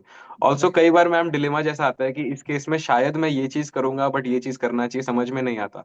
तो उस केस में बी काम, और ध्यान से सोचो कि एक आइडियल इंसान जिस पे हम रिलाई करते हैं, उससे क्या एक्सपेक्ट करते हैं, वो क्या करेगा। या फिर थिंक एज इन की एक इंडियन आर्मी का कोई ऑफिसर ही है, सपोज एक आइडियल इंसान है, good in personality, good in moral, good in ethics. वो इंसान इस सिचुएशन में क्या करेगा। तो अगर आपको थोड़ा डिलेमा आ रहा है तो आप उस पिक्चर पे रिलाई कर सकते हो कि हाँ, वो बंदा ऐसा करेगा तो मैं वो चीज लिख देता हूँ एग्जैक्टली, वो कोई चीज मिस आउट नहीं करेगा, ऐसे प्लान करेगा, या फिर करेजियस चीजों में ऐसे दिखाएगा। तो आप वो चीज लिख सकते हो। जैसे कि मैम, सपोज आप रेलवे स्टेशन जाते हो, वहां पे कोई बेगर है और उसे ठंड लग रही है। तो आप शायद 10 में से 9 बार आप उसे अपना जैकेट नहीं दोगे, हो सकता है एक बार जब उसकी हालत बहुत ज्यादा खराब है, जरूरत है, तब दोगे। नहीं तो ऐसे तो आप हर बार जाओगे, हमेशा एक जैकेट दे के आओगे। तो ऐसा नहीं करोगे आपकी हर बार दोगे, बट हाँ, 10 में से 1 बार हो सकता है कि अगर उसकी हालत खराब है, उसे जरूरत है, तो आप दे दो अपना जैकेट उसे, अपना पुलोवर उसे दे दो। तो अगर ये चीज एसआरटी में आती है, तो आपको वही लिखना है कि आप अपना जैकेट उसे दे दोगे, क्योंकि इट इज टेस्टिंग कि आप आइडियल सिचुएशन में कैसा करते हो। अगर आपके मैन को आपकी जरूरत है, तो क्या आप राइट। अपनी चीजें शेयर करोगे, नहीं करोगे, अपने कंफर्ट को नीचे रख के। सो इन दैट बिल्कुल। केस थिंक एज इन कि एक रैशनल इंसान, एक हेल्पफुल इंसान, एक एथिकली मॉरली जो हाई है, वो कैसे एक्शन लेगा। एक बेसिकली एक ऑफिसर, इंडियन आर्मी का कोई ऑफिसर है, वो कैसे एक्शन लेगा, आप उन चीजों को रिलाई करके उसको लिख सकते हो। राइट। एंड एक्चुअली एक और सजेशन रहेगा कि जब भी आप एसआरटीज लिख रहे हैं तो put comma and try to write it as short as you can, ताकि आपका वो टाइम बचे और आप नेक्स्ट एसआरटी को एटलीस्ट रीड करके लिखने में आपको आसानी रहे। नहीं तो आप एक एसआरटी पे ज़्यादा टाइम दे दोगे तो आने वाली एसआरटीज कहीं ना कहीं वो टाइम की वजह से छूटती जाएंगे। Will talk about S D now. S D is something we can prepare beforehand and people try to do so many permutations and combination while writing S D. And हर किसी का अपना सोचने का तरीका है बालाजी, बिकॉज सब अपने अपने तरीके से लिखने की कोशिश करते हैं। You are so good at explaining, I really want to know आपने अपनी एसडी को कैसे परफॉर्म किया एंड आपने कैसे प्रिपेयर किया? मैम एसडी के लिए तो सबसे पहले आप अपने पेरेंट्स, टीचर्स, फ्रेंड्स से पूछ सकते हो कि आप अपने बारे में, अपनी पॉजिटिव क्वालिटीज और नेगेटिव क्वालिटीज क्या हैं। वो एक हद तक चीजें बताएंगे, आप उन चीजों को कंसिडर कर सकते हो। ऑल्सो उसमें सारी चीजें कवर नहीं होती, और आप खुद से इंट्रोस्पेक्शन करके देखो, और बहुत सारी क्वालिटीज जो आप में है, उन चीजों को आप एक जगह पे अच्छे से लिख लो, क्वालिटीज को। एंड आप अपने जितने भी रिकमेंडेड कैंडिडेट्स हैं, उनकी एसडीज आप यूट्यूब से देख सकते हो। उसमें से कॉपी नहीं करना है, बट उसको अच्छे से रीड करना, और उसमें से कुछ चीजें होंगी, जैसे कि मैं किसी की एसडी पढ़ता था, मैं अपने अपना केस बताता हूँ। तो एक रिकमेंडेड कैंडिडेट है, मैंने उसकी एसडी पढ़ी। तो उसके केस में अगर 5 पॉजिटिव क्वालिटीज लिखी है पेरेंट्स में, 5 नेगेटिव, 5 फ्रेंड्स में लिखी है, 5 अपने खुद में लिखी है, टीचर्स में लिखी है, तो इन 15-20 क्वालिटीज में से मैं हार्डली 2 to 4 क्वालिटीज में अच्छे से रेजोनेट कर पाता था, या फिर इंस्टेंसेस में जो भी उन्होंने अच्छे से डिस्क्राइब करा है। तो बस मैं उन चीजों को पिक करूंगा उसमें से जिसमें से मैं रेजोनेट कर पा रहा हूँ, खुद से रिलेट कर पा रहा हूँ। और ऐसे मैंने मल्टीपल एसडीज पढ़ के वहां से चीजों को ले सकते हैं, एक चीज। और दूसरी चीज मैम, जब आपने सारी पॉजिटिव क्वालिटीज एक तरफ लिख ली, तो बी कंसाइज की उन चीजों को कहाँ पे डालना है। जैसे कि रिस्पॉन्सिबल है, तो वो मैं फ्रेंड्स में नहीं डालूंगा, वो आइदर मैं टीचर में डालूंगा या फिर पेरेंट्स में डालूंगा। चीयरफुल हूँ या फिर अप्रोचेबल हूँ, तो ये चीज मैं या तो टीचर में डालूंगा या तो फ्रेंड्स में डालूंगा। तो सारी पॉजिटिव क्वालिटीज एक जगह इकट्ठा कर ली और उनको किस किस में डालना है ये चीज डिसाइड कर लिया। Now okay. Also I have heard कि एसडी जो होती है वो इंटरव्यूइंग ऑफिसर के पास होती है मैम। सो इसलिए जितनी भी क्वालिटीज आपने लिखी है, जो जो आप जहां जहां पे डाल रहे हो, उन सारी चीजों से, because you very well resonate with all of them, वो सारी चीजें आप में है या फिर कुछ हद तक आप उससे रेजोनेट करते हो। तो उन चीजों की एग्जांपल्स को खुद से, खुद के लाइफ में अच्छे से, जो भी आपने पास्ट में करा है, जैसे कि अगर आप में नेवर गिव अप एटीट्यूड है, तो कुछ ना कुछ चीजें आपने करी होगी पास्ट में। तो हम्म। उन सारी चीजों को, जिससे आपको ऐसा लगता है कि आप गिव अप नहीं करते आसानी से, तो उन एग्जांपल्स को अच्छे से नोट डाउन कर लो। एंड उसमें से कुछ एग्जांपल्स आप स्प्रिंकल कर सकते हो एचडी में, एचडीज के बीच में, पेरेंट्स के बीच में, टीचर्स के बीच में, अपने आपके बीच में, फ्रेंड्स के बीच में। और बाकी सबके लिए भी आपके एग्जांपल्स जो है आपके दिमाग में होने चाहिए, बिकॉज इंटरव्यूइंग ऑफिसर एचडी को जरूर पढ़ता है और उसके अराउंड थोड़ा भी इंटरव्यू रिवॉल्व करेगा। हम्म। तो बिफोर हैंड आपके पास एक एज होगा कि आपको सबके एग्जांपल्स अच्छे से याद है, खुद की लाइफ से रिलेटेड जो आपने रियल में करे हैं, तो आप उसको एक्सप्लेन भी अच्छे से कर सकते हो। And right. When it comes to negative quality ma'am, तो अब किसी चीज को ऐसे मत लिखो कि वो आप में नहीं है, और ऑल्सो कोई ऐसी पॉजिटिव क्वालिटी भी मत लिखो जो आप में बिल्कुल नहीं है। जैसे कि मैं डिसिप्लिन थोड़ा सा कम हूँ, discipline as an I would say कि मैं बहुत ज्यादा टाइम पे पंक्चुअल नहीं हूँ। सो वो चीज मैं लिखूंगा नहीं कि मैं पंक्चुअल हूँ, और ये भी नहीं लिखूंगा कि मैं पंक्चुअल नहीं हूँ, but I just avoid talking about that और writing about that in SD. तो ये एक चीज है मैम। और अगर कोई नेगेटिव क्वालिटी भी लिख रहे हो, तो सब में कुछ ना कुछ नेगेटिव क्वालिटी होता है जो up to some extent positivity ही शो करता है उसके बारे में। So okay. जैसे कि basically I have a negative quality कि I am bad in saying no to people. कोई मुझसे हेल्प मांगे और मैं किसी चीज में स्टक हूँ, तो भी मैं शायद उसकी हेल्प करना कंसिडर करूंगा, अपनी चीजों को साइड रख के, और करूंगा। तो ओके। ये चीज आप एचडी में लिख सकते हो, क्योंकि ये थोड़ा नेगेटिव तो है, but at the same time ये आपके बारे में पॉजिटिव भी दिखाता है, और ये सब में होता है। तो अपनी पॉजिटिव पॉजिटिव चीजों के बारे में बात करनी है, थोड़ा अपनी तारीफ करनी होगी एचडी में एट द एंड। तो वो चीजें अच्छे से आपके फेवर में वर्क करेंगी मैम। ओके। एक और चीज, जब आप एसडी लिख रहे हो, जैसे आपने कहा कि ये चीजें इंटरव्यू ऑफिसर के पास भी जाती है, तो पहले प्रिपेयर करने से आप अवेयर हो कि आपने एग्जैक्टली क्या लिखा है। बिकॉज जब इंटरव्यूइंग ऑफिसर आपसे पूछेगा कि tell me something that your mother is going to tell about you, या कौन सी चीजें आपकी माँ चाहती है आप अपने आप के अंदर इंप्रूव करें, तो वो चीजें फ्रॉम सम वे और the other they will retrieve. And if those facts don't match, I think that's a contradiction and that's a no, big no from their side. Also ma'am, एक और चीज थी कि आप अपने एचडी में कुछ चीजें आप वो भी कर सकते हो, कुछ कोट्स वगैरह भी ऐड कर सकते हो। जैसे कि मैंने what do you think about yourself, उसमें मेरा फर्स्ट लाइन ही मैंने ऐड करा था कि I believe on the fact YOLO you only live once. तो आप कुछ कोट्स वगैरह भी ऐड कर सकते हो, जिससे आप राइट। बिल्कुल रेजोनेट करते हो अपनी लाइफ में। तो वो हम्म। चीज है ma'am. And okay. Also ma'am ये होता है कि साइक में, जैसे कि टैट वैट एसआरटी, तो वैट मैंने बताया कि अपने मेजर एरियाज के आसपास से लिखना चाहिए, जो हम्म। मैंने फॉलो करा था। एंड टैट में भी मैंने ऐसी स्टोरीज लिखी थी जो मेरी पर्सनैलिटी से बहुत ज्यादा इंक्लाइन करती थी। राइट। और किसी और का मैंने स्टोरी कॉपी भी करा, तो सिर्फ वही वाला पार्ट कॉपी करूंगा जिससे मैं बहुत ज्यादा रेजोनेट करता हूँ। तो ओके। उसमें क्या था कि टैट वैट एसआरटी एसडी, ये सब के बीच में ना एक रिलेशन सा था कि ये सब पढ़ के लग रहा था कि हाँ एक ही बंदे ने लिखा है। And same goes for psych, GT और इंटरव्यू, इनको भी डिस्कस करें कॉन्फ्रेंस में, तो लगना चाहिए कि वो एक जैसा है, तो वो एक यूनिफॉर्मिटी मेंटेन होगी, तो वो आपके फेवर में वर्क करेगी ma'am. Exactly. One more thing, when it comes to psych, I think there is a need of preparation, because somewhere or the other you are not aware कि किस aspect के ऊपर आपको analyze नहीं किया है. So you can take also help from chat GPT कि अगर कोई theme आ रही है और आप नहीं resonate कर पा रहे हो, आप नहीं relate कर पा रहे हो, तो थोड़ा सा reference की, अगर आपने कोई activity नहीं भी करी है, let's अराउंड स्विमिंग अगर ऐसा कुछ आया और आपने कभी करा ही नहीं है, तो you can take help from chat GPT कि किन किन precaution से आप बचा सकते हो, या फायर स्टेशन के अराउंड हुआ तो you can take few ideas from there, from internet definitely. We'll talk about interview, Balaji, because you are somebody who who is almost prepared everything by learning through other people experiences, and interview is something that is one-on-one interaction, and I'm sure there will be certain questions which you were not prepared during the interview, because they do ask certain things to make comfortable as well as not comfortable you comforting you during the personal interview. So how was your personal interview and what kind of question did they ask you? And if there is some suggestion that somebody can prepare for personal interview. Okay ma'am, personal interview something I was very confident beforehand कि personal interview तो मैं अच्छा करूंगा, but it came out in in a way कि personal interview थोड़ा सा बिगड़ गया था and psych and GTO was relatively good. So हाँ, ये चीज जो आपने बोली ना मैम कि they will definitely make you uncomfortable, will give their best, तो ये चीज सही थी. आई prepared very well my PIQ and everything. तो first half of my interview around 20 minutes was going on around mountaineering और स्कीइंग और rock climbing और थोड़ी बहुत जो मैंने रनिंग करी है किक बॉक्सिंग के लिए या गिटार, तो ये इन चीजों पे डिस्कशन हो रहा था और वो चीजें मैं अच्छे से हैंडल कर पा रहा था. तो then he started asking questions जो थोड़ा सा बहुत ज्यादा हार्ड है, मतलब सबको नहीं पता होता आसानी से. तो डिफरेंट माउंटेन रेंजेस के हाई पीक्स, सारे स्टेट्स के हाईएस्ट पीक्स, उनकी हाइट्स, तो मुझे सारी चीजें तो नहीं पता थी मैम. तो जब वो सारी चीजें नहीं पता थी तो स्टार्टेड ग्रिलिंग में कि तुम्हें इतना भी नहीं पता, you are keen enthusiast about all these things. तो जब उन्होंने कुछ लेवल तक ग्रिल करा एक दो बार, तो मैं ठीक है कि यार मैं ग्रिल, थोड़ा प्रेशर बिल्डअप हो रहा था. जब उन्होंने पर उन चीजों को एकदम बेसिक दिखाया ना कि नहीं तुम्हें इतना भी नहीं पता, सो आई थॉट नहीं सर ये थोड़ा ज्यादा हो रहा है, इतना भी नहीं पता मतलब ये थोड़ा सा ठीक ठाक इन्फॉर्मेशन है. सो आई अंडरस्टूड कि नहीं सर तो मेरे को ग्रिल करने की कोशिश कर रहे हैं and this is the test.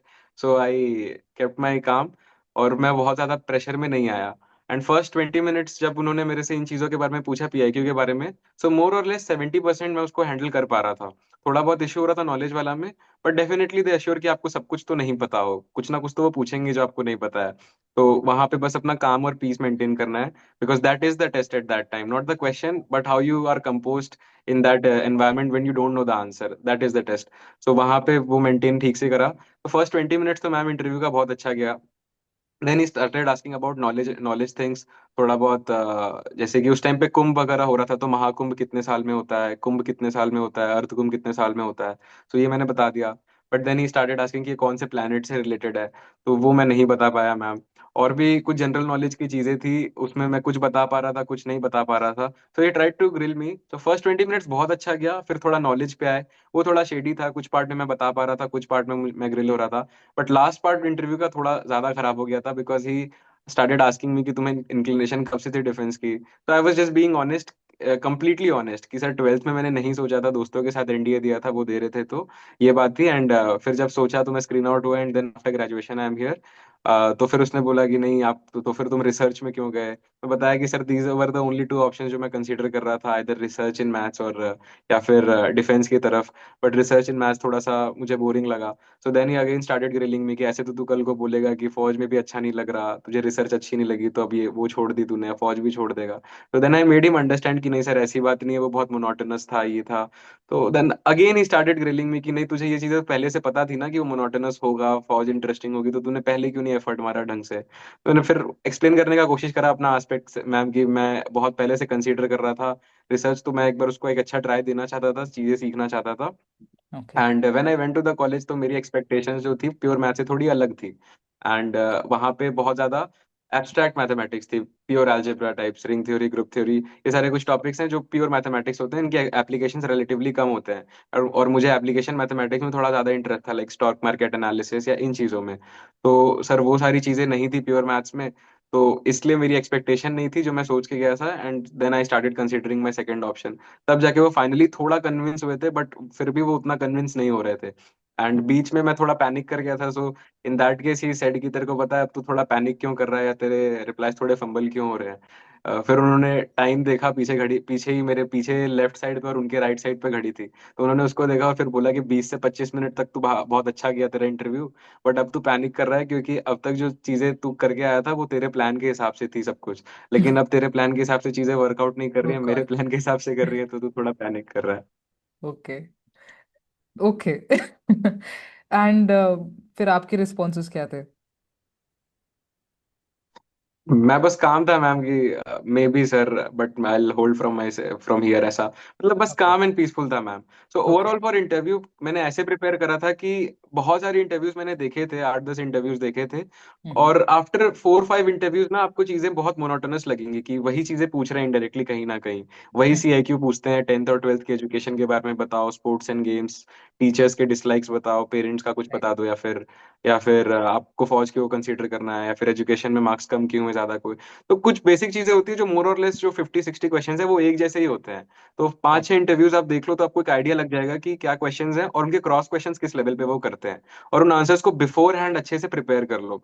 Right. एक अच्छी सी मैंने डायरी मेंटेन करी थी मैम, उसमें मैं सारी चीजें लिखता था कि जो भी 10th 12th और जो भी चीजें मेरे लाइफ में कॉन्ट्रडिक्शंस हैं या फिर जो सपोर्टिंग है पॉजिटिव्स हैं, उन चीजों पे ध्यान रख के उनको अच्छे से लिखता था। इनफैक्ट जो पॉजिटिव्स भी हैं उनको अच्छे से एक्सप्लेन करने के लिए विद एग्जांपल्स कि ये पॉजिटिव्स हैं तो उनको और अच्छे से कैसे एक्सप्रेस कर सकते हैं, उन सबकी एक अच्छी सी डायरी मेंटेन करी थी। एंड ऑल्सो जो भी नॉलेज वाले क्वेश्चंस होते थे, मे बी अबाउट वेपन्स और may be about current affairs, वो चीजें आपके हाथ में है मैम। अगर आप उसको बिफोर हैंड प्रिपेयर करके जाओगे और वो आप घर पे प्रिपेयर कर सकते हो, और अगर उन्होंने वहां पे पूछा और आपने बता दिया तो वो बहुत ज्यादा आपके फेवर में जाएगा। राइट। ऑल्सो कुछ ऐसी चीज मत बोलो जिनके बारे में आपको पता नहीं है। For hmm. एग्जाम्पल किसी को वेपन्स पसंद हो सकते हैं इसलिए वो फौज ज्वाइन करने का एक मोटिव उसका एक एक पार्ट ऑफ द मोटिवेशन हो सकता है।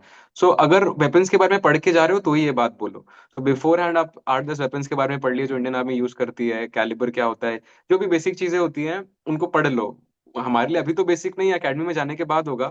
बट अगर आप बोलोगे वहां पे कि मुझे वेपन्स में इंटरेस्ट है सर, तो definitely he will ask you about this. तो अगर आप राइट। बोलो भी कि मुझे वेपन्स में इंटरेस्ट है और वो पूछे और आप बता दो तो चीजें आपके फेवर में वर्क करेंगी। और इंटरव्यू उसमें 3 से 4 मिनट 5 मिनट तो चला जाएगा, और बिल्कुल। वो 5 मिनट पूरा आपकी बकेट में होगा। सो अगर आप कोई चीज बोल रहे हो तो उसके बारे में प्रिपेयर्ड होना चाहिए, या फिर उसके बारे में मत बोलो। और जो भी चीजें पॉजिटिव लिखी हैं उन सबके एग्जांपल्स आपके दिमाग में होने चाहिए, क्योंकि वो आपका पिक्चर वैसे ही क्रिएट किया है अपने दिमाग में। एंड ऑल्सो मैम, इंटरव्यू में झूठ नहीं बोलना है। और राइट। अगर कोई झूठ बोलना पड़ भी रहा है, सपोज कि अगर कोई झूठ बोलना पड़ रहा है, अगर मैं सच बोलूं तो ये रिजेक्शन का रीजन हो सकता है। इन that case beforehand prepare करो कि नहीं ये चीज ऐसे, मतलब जो सच है उसको कंसीडर ही मत करो। 1-2 महीने पहले से ही आप अच्छे से कॉन्शियसली प्रिपेयर कर लो कि जो थोड़ा बहुत झूठ है, क्लियर कट बहुत बड़ा झूठ तो वो पकड़ लेंगे, बट थोड़ा बहुत चीजों को आप मोड़ सकते हो और उसके साथ स्टिक करो। तो इंटरव्यू में भी स्टिक करो। And also GTO command task के पहले आपसे बात करता है थोड़ी देर, उस बारे में अगर कुछ बात हुई तो उसके भी उस पर भी स्टिक करो। सो बेसिकली एक थ्रू आउट एक कंसिस्टेंसी मेंटेन करो और उस चीज को कैरी करो अपने साथ, तब वो हो पाएगा। क्योंकि because if they catch any lie तो in any case they are not going to recommend you. Right. Actually, you are right. Speaking lie is something which is not at all acceptable in the force.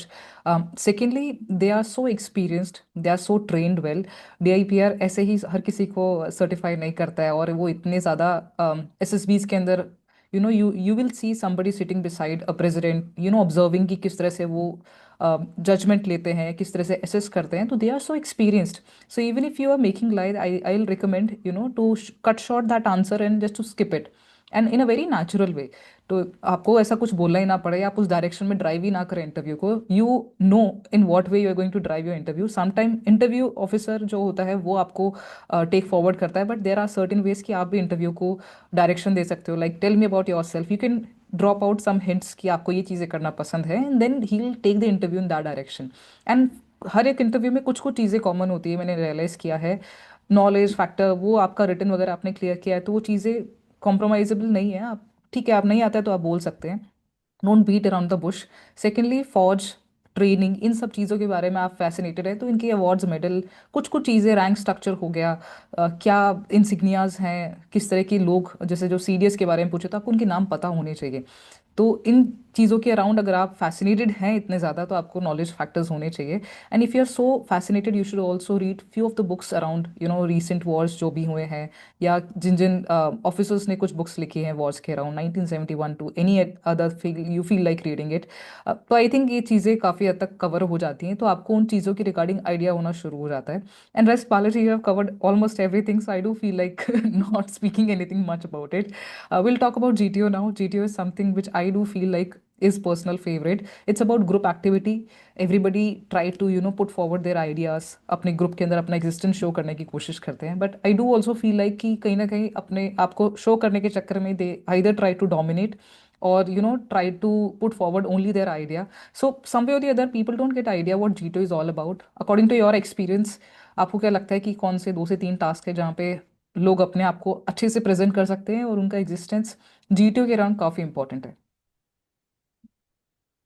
Ma'am GTO के लिए first of all what I feel is कि एक group task है तो उसमें जितना ज्यादा अपना इन्वॉल्वमेंट शो करोगे, एंथुजियाज्म शो करोगे, उतना बेटर है। स्टार्टिंग विद से जीडी और जीपी, तो उसमें ऐसा होता है कि एवरीवन सेज कि हमें टाइम नहीं मिलता बोलने के लिए।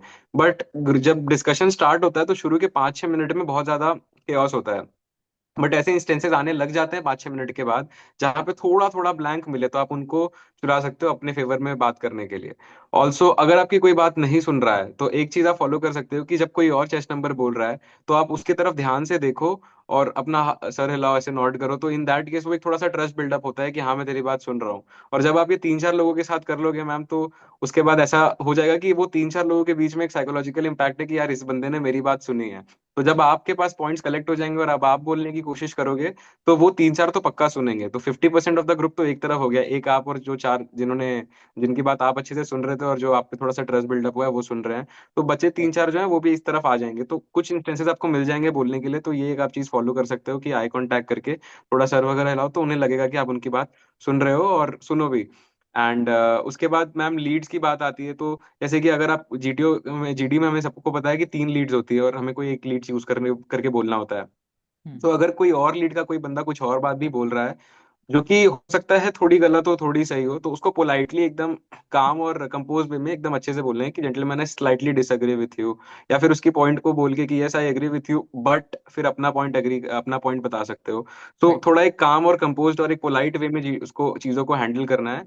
और किसी को कट सिर्फ तभी करना जब वो ऑफ द टॉपिक हो रहा है या फिर कुछ बहुत अनएथिकल या इमोरल सा बोल रहा है। तो ये चीजें आप जीडी में फॉलो कर सकते हो। एंड ऑल्सो मैम जीपी का होता है कि GP is also somewhat like SD, पूरी तरीके से तो नहीं बट समवॉट। आप बिफोर हैंड प्रिपेयर कर सकते हो। अगर आपने 4-5 जीपी प्रिपेयर किया है बिफोर हैंड, तो वहां पे जो जीपी होता है उसका स्ट्रक्चर भी मोर और लेस सेम ही है। सेम सबको है। पता है कि वही पैटर्न है, चार चार प्रॉब्लम होंगी, उनका सोल्यूशन ऐसे लिखना है। उसमें कुछ चीजें मिस आउट नहीं करनी होती।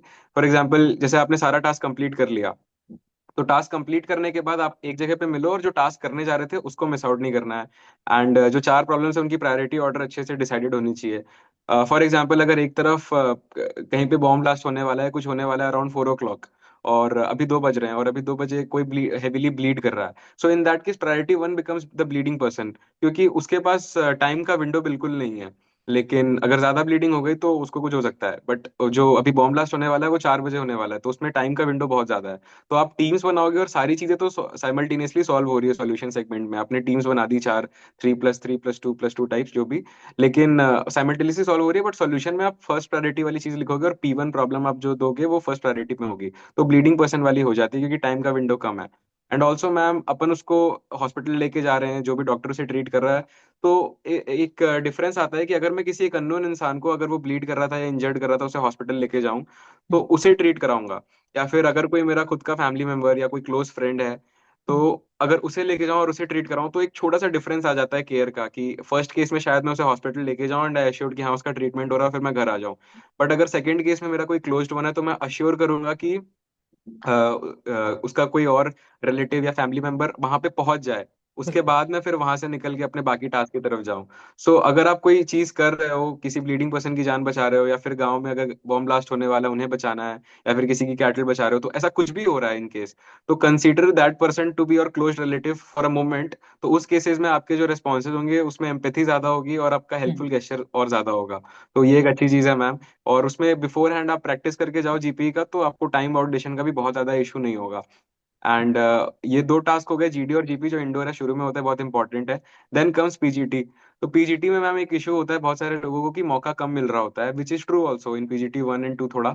लेकिन कई बार ऐसा होता है कि हमें शुरू में स्टार्ट करके प्लैंक पे जाना है, जो कि बहुत बड़ा प्लैंक है, अराउंड उसमें 5-6 बंदे आ सकते हैं, 6-7 बंदे आ सकते हैं।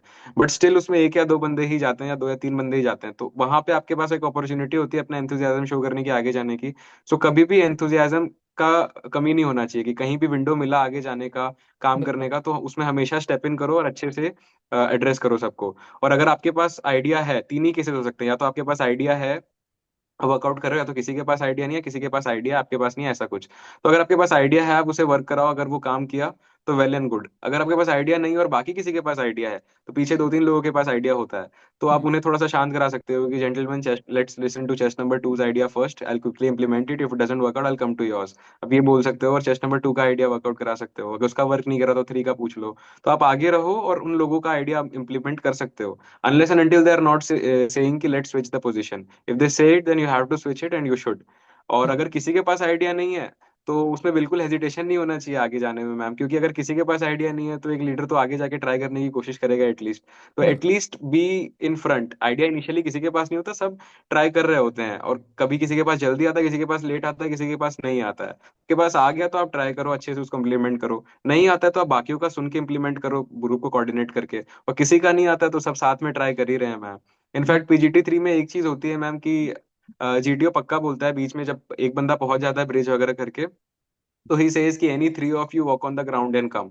ये मैंने बाकी एस्पिरेंट से भी सुना है, ये लगभग हर एसएसबी में होता ही होता है। सो जब वो उसने खुला ऑफर दिया कि any three of you walk on the ground and come, तो उसमें तो बिल्कुल हेजिटेशन नहीं होनी चाहिए, क्योंकि उसने भी चेस्ट नंबर भी एड्रेस नहीं करा, उसने ओपनली बोला। तो आउट ऑफ 9 पीपल जो 3 जा रहे हैं इनिशियल स्टार्ट लाइन से, वी कैन से कि they are the most enthusiastic ones for a moment among those 9।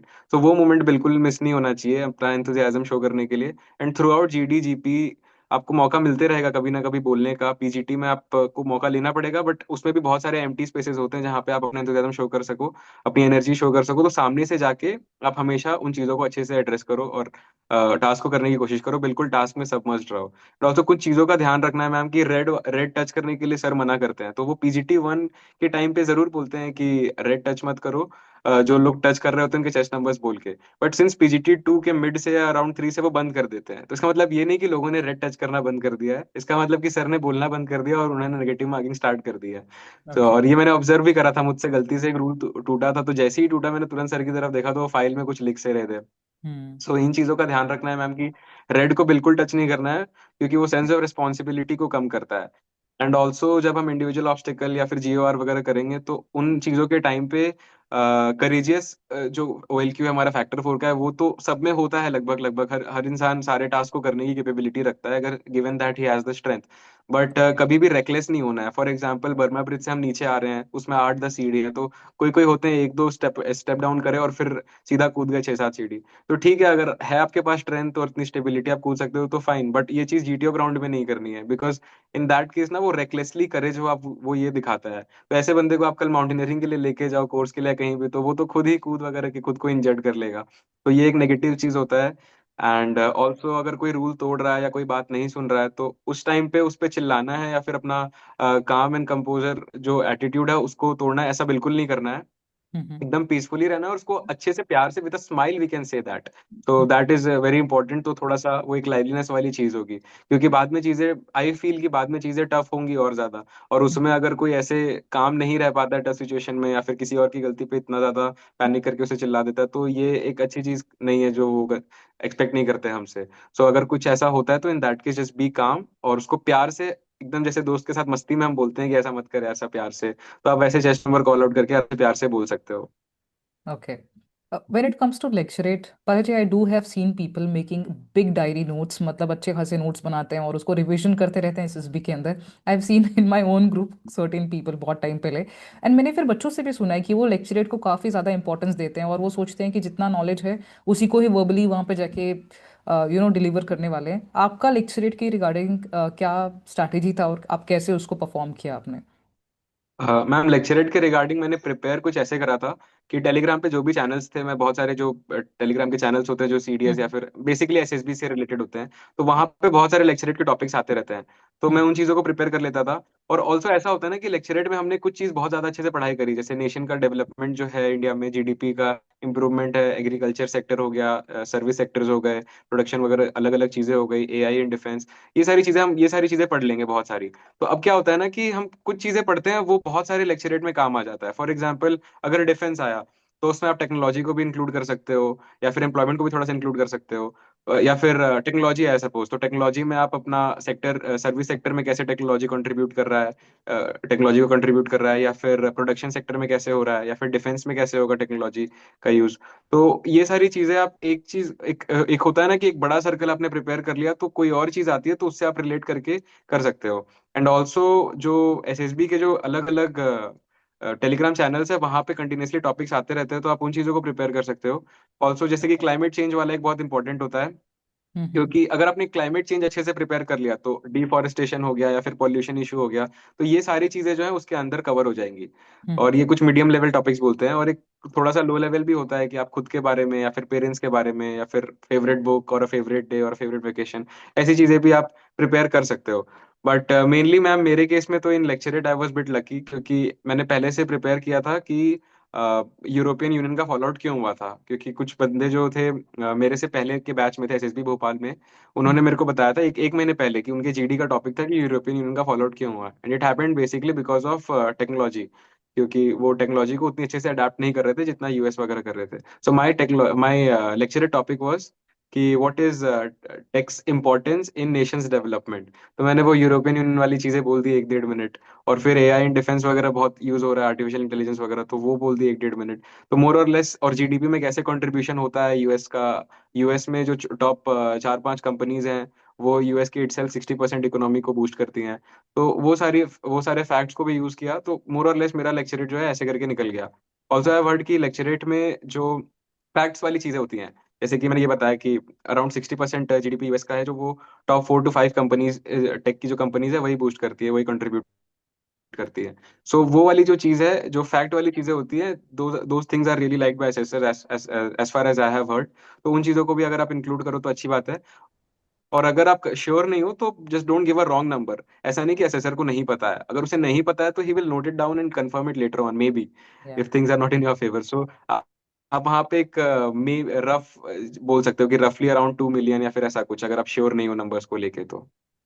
Also Right. Ma'am lecturette में एक और चीज का इंपॉर्टेंस रखना है कि वाइल स्पीकिंग टू पीपल, आप असेसर की तरफ ना देखो, सारे जो आपके ग्रुप मेंबर्स हैं उनको एड्रेस करो अच्छे से, और अपना वॉइस मॉड्यूलेशन रखो, और एक थोड़ा लाइवली से रखो। कि एक होता है कि एक बंदा आया बोल के 3 मिनट चला गया, और एक होता है कि एक बंदा आया और जब वो 3 मिनट बोला तो जिसका ध्यान थोड़ा कम भी था उसका भी ध्यान उसकी तरफ आ गया।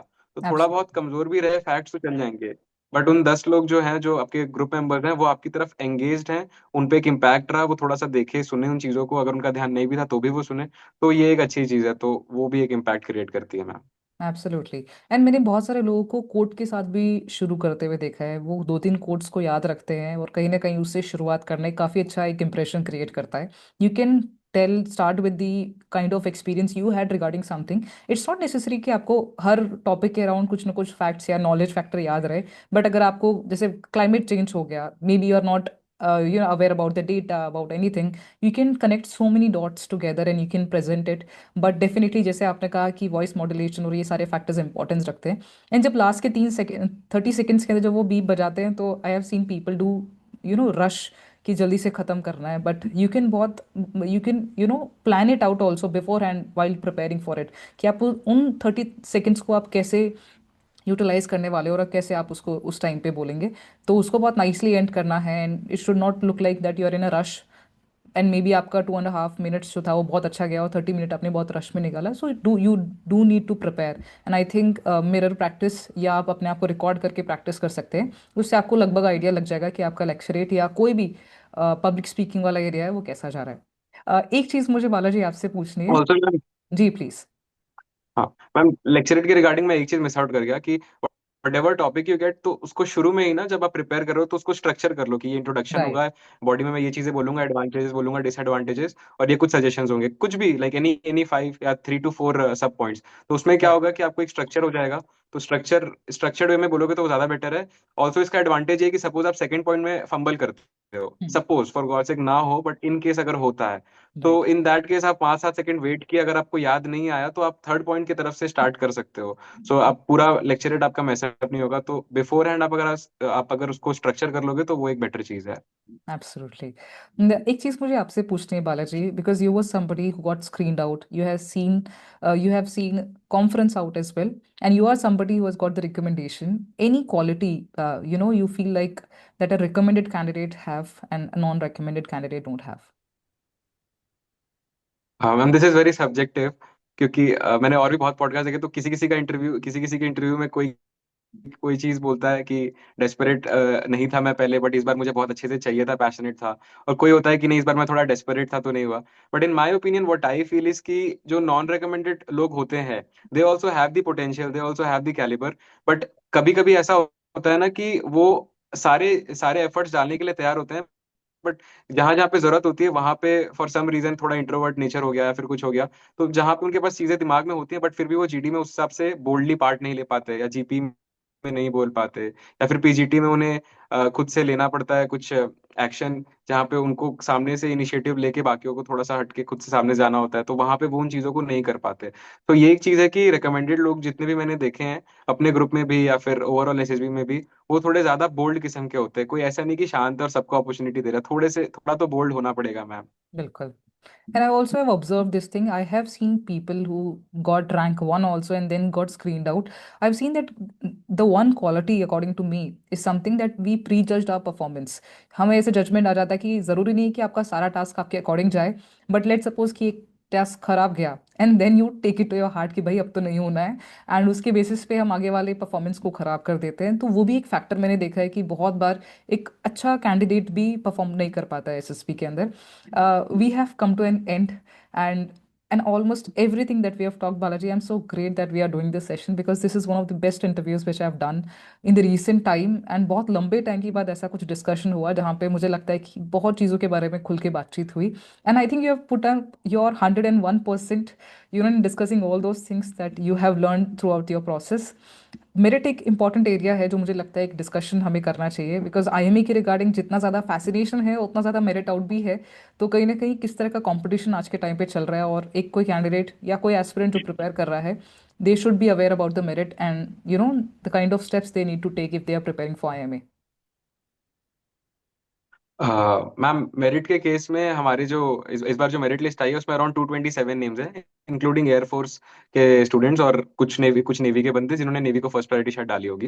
तो आउट ऑफ 227 जो थे, वो 185 जो थे वो आर्मी के रिकमेंडेड थे, बाकी मेजोरिटी एयरफोर्स के and 3 to 5 of navy. So merit के लिए तो मैम मेरा यही सजेशन है कि एसएसबी के मार्क्स आपके हाथ में कंप्लीटली नहीं है, क्योंकि उसमें तो मेन फोकस होता है कि कैसे भी करके रिकमेंड होना है। अब उसमें हाई हाई मार्क्स मिल रहे हैं, लो मार्क्स मिल रहे हैं, I am not very much aware कि मार्किंग कैसे होती है। बट आप ये कर सकते हो कि आप रिटर्न में मार्क्स अच्छे से बूस्ट कर सकते हो। एंड जस्ट कट ऑफ जो 227 रैंक वाले बंदे का जो मार्क्स होगा एसएसबी प्लस रिटर्न, वो अराउंड 240 जैसा कुछ होगा, तो वो एक जस्ट लोअर एज पे है। एंड अगर आप 260 लाते हो तो you are for sure merit in. तो 20 मार्क्स बूस्ट जो है वो आप अच्छे से रिटर्न के टाइम पे, अगर आप 1 1.5 महीने प्रिपरेशन ज्यादा बेटर करो, इंग्लिश में 5 to 7 मार्क्स, जीके में 5 to 7, मैथ्स में 5 to 7, अब ये सारी चीजें पहले से बिफोर हैंड इंप्रूव कर लो तो मेरिट एक इशू नहीं होगा।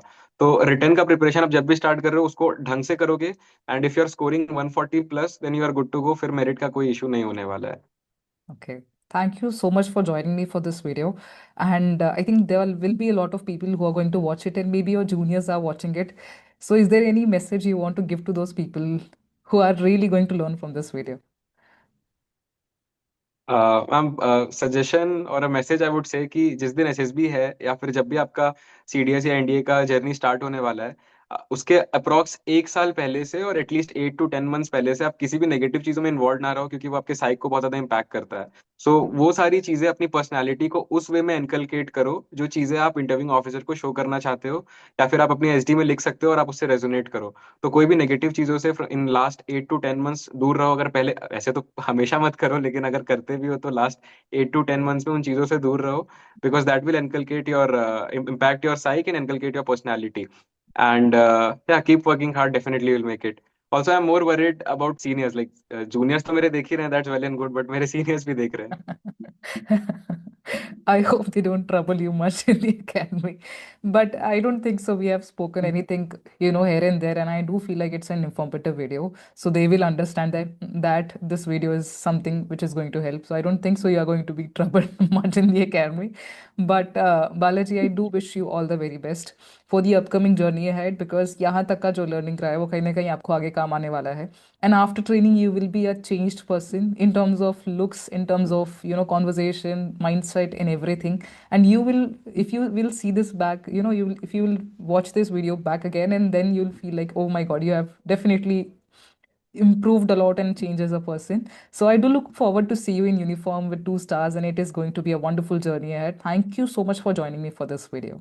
Thank you so much, ma'am. It was pleasure talking to you.